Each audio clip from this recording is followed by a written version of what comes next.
which is also a very nice theorem. I claim that if f is monotone on AB, either increasing or decreasing, your pick, then the set of discontinuities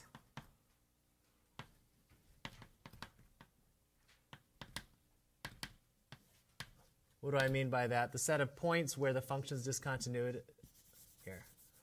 Set of points where f is discontinuous, is not continuous, is in fact countable. If f is monotone. Really? Why is that? This is quite clever, actually. So if I look at a function that's monotone,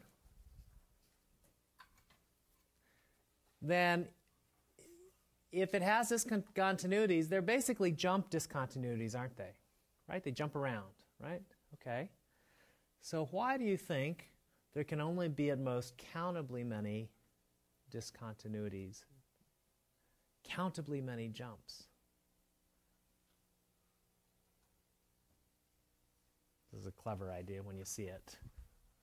Why does there have to be countably many jumps? Like I'm jumping from here to here, jumping from here to here to here.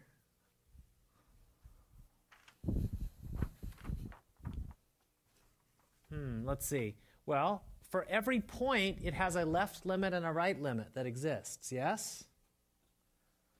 Okay.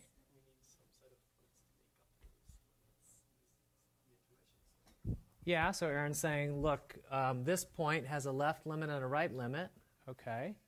So if there's a discontinuity, there's a gap here between f of x minus and f of x plus, right? It can't be like that picture. Yes, Lindsay? Does that have to do with the fact that the greatest value has to be f of b for f of a, depending on this monotonically increasing or decreasing? Uh-huh. You can't just keep jumping forever, if that makes any sense. Okay. It's bounded within a certain region. Okay, that's a good intuition, but why can't I just jump a lot in between? Paul? So on the first exam that the real line can't have an uncountable number of disjoint intervals. Okay, very okay, good. So And so you're saying that each discontinuity implies this in existence of this kind of jump. So it would be contradictory to say that there could be uncountably many jumps. excellent. So basically here, every discontinuity has a gap.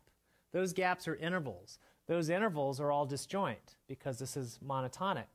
So you could pick a rational in every interval and associate a rational in every interval, and that would show that there can't be, it's the same proof, there can't be uncountably many disjoint intervals in R. So the proof idea is for all x where f is discontinuous,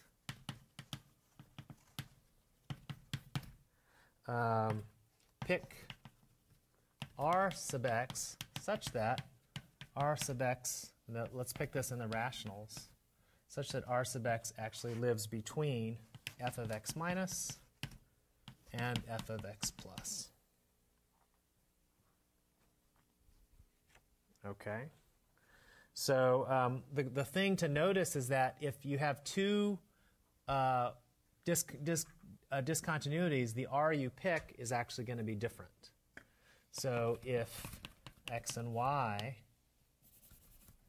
are both are in the set of discontinuities, let me just call this thing D.